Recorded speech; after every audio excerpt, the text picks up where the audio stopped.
जय हिंद। देखिए, हम लोग समझते हैं कि कोरोना की जांच के लिए क्या है आरटीपीसीआर।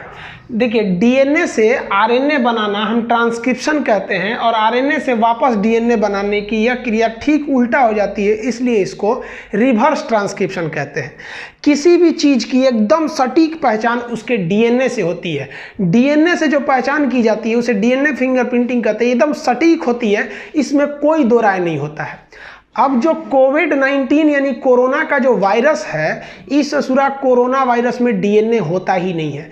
अब बताइए, एक तो ये घातक बीमारी, दूसरा इसकी पहचान करने के लिए जो मेन सोर्स था डीएनए, वो इसमें होता ही नहीं है। इसमें तो आरएनए होता है, कोरोना वायरस में आरएनए होता है। कोरोना वायरस का आप शक्ल देखिएगा तो कोरोना वायरस के बाहर लगे होते हैं स्पाइक प्रोटीन। ये बाहर इसको स्पाइक प्रोटीन जो होते हैं ये इसको पकड़ने में मदद करते हैं, और इसके अंदर जो होता है इसका जेनेटिक मटेरियल यानी जेनेटिक इंफॉर्मेशन ले जाने वाला आरएनए होता है।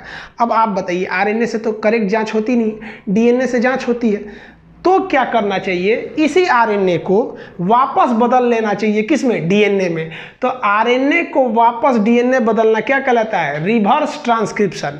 इसीलिए कोरोना यानी कोविड-19 की जो जांच होती है वो आरएनए वायरस होने के कारण आरटी यानी रिवर्स ट्रांसक्रिप्शन यानी कोरोना वायरस के आरएनए को डीएनए में बदला जाता है। Reverse transcription PCR, polymerase chain reaction, reverse transcription यानी आरटीपीसीआर जांच की जाती है।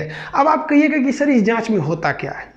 तो देखिए, जो भी वायरस मिलते हैं या कोई बीमारी मिलती है तो तुरंत पहले उसके डीएनए का एक सैंपल ले लिया जाता है। जैसे मान लीजिए ये सैंपल जो है, ये फिगर आप मान के चलिए कि ये फिगर कोरोना वायरस के डीएनए का फिगर है। तो हर लेबोरेटरी, हर हॉस्पिटल, हर जांच सेंटर को ये फोटो भेज दिया जाएगा कि भैया ऐसा फोटो जहां देखना समझ जाना वो क्या है, कोरोना वायरस है। अब क्या किया जाता है इस आरटीपीसीआर में कि किसी भी मरीज का बलगम निकाला जाता है, उसमें कोरोना वायरस होता है, उसमें आरएनए होता है, आरएनए से उसको डीएनए में बदला जाता है। अब उसके डीएनए के फोटो को इस फोटो से मैच कराया जाता है। मैच कर दिया गया तो कहता है बाबू हो गई लो कोरोना, हो गई लो मने पॉजिटिव, ना हो लो निगेटिव। समझ में आ गया? तो मैच कर गया तो पॉजिटिव, नहीं मैच किया तो निगेटिव। इस ससुरा में बहुत टाइम लगता है डीएनए आरएनए मैच कराने में, इसलिए आरटीपीसीआर से जांच करने में काफ़ी दिन लग जाते हैं। इसलिए अब एक नई जांच विधि आ गई है, रैपिड एंटीबॉडी टेस्ट। अब ये क्या है समझते हैं। रैपिड एंटीबॉडी टेस्ट कुछ ही घंटों में बता देती है कि आपको कोरोना है या नहीं है। होता क्या है, जैसे हमारे शरीर में कोरोना वायरस इंटर करता है तो इंटर करने के 2 से 3 दिन के बाद हमारे शरीर में एंटीबॉडी बहुत तेजी से बनने लगते हैं और यह एंटीबॉडी उस कोरोना से लड़ने लगते हैं। तो डॉक्टर आपके ब्लड की जांच लेता है। देखिए, आरटीपीसीआर में एक बलगम की जांच ली जाती थी, इसे मुंह खुलवा के अंदर से थूक निकाला जाता था, जबकि इसमें ब्लड की जांच होती है। और उस ब्लड को आप देखे होंगे एक इस तरह के व्हाइट कलर का किट होता है, इसमें हल्का गड्ढा होता है, इसी में डाल दीजिए। अब उसमें एक केमिकल होता है, वो यह पहचान करता है कि आपके ब्लड में एंटीबॉडी बहुत तेजी से तो नहीं बन रहे हैं। अगर तेजी से बन रहे हैं इसका मतलब आपका शरीर उस कोरोना वायरस से लड़ने की कोशिश कर रहा है, यानी आप कोरोना पीड़ित हैं।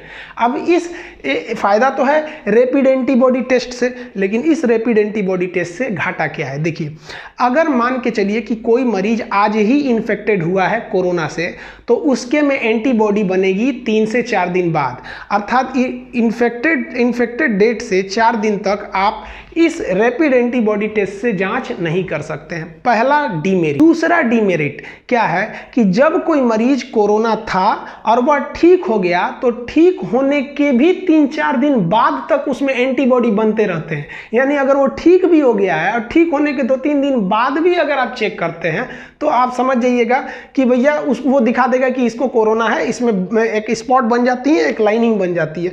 तो इसके यही 2 लॉस हैं। हाँ, लेकिन इसमें प्रॉफिट ज़्यादा है कि जैसे मान लीजिए किसी में सिम्टोमेटिक लक्षण दिख रहे हैं, उसे खांसी हो रही है, सूखी खांसी है, बुखार है, ये है, तो आप आरटीपीसीआर से करेंगे तो टाइम लगेगा 2 दिन।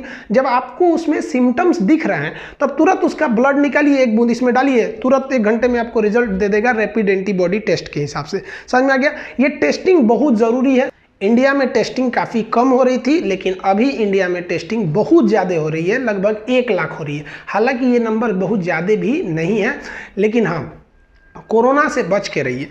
जो भी कही जा रही है कि वैक्सीन तो एकदम ध्यान रखिए 2019 में तो आने वाला नहीं है। वैक्सीन जो है वो एक लंबी प्रक्रिया। हाँ, ये कहिए कि इजराइल की कंपनी ने जो दवा बनाने की बात कही है, वो दवा भले हो सकता है, तो उसमें भी आप याद रखिएगा सितंबर से पहले ऐसा कोई दवा आने वाला नहीं है। और एम्स के डॉक्टरों का कहना है कि कोरोना अभी अपना विकराल रूप नहीं लिया है, कोरोना अपना विकराल रूप हिंदुस्तान में लेगा।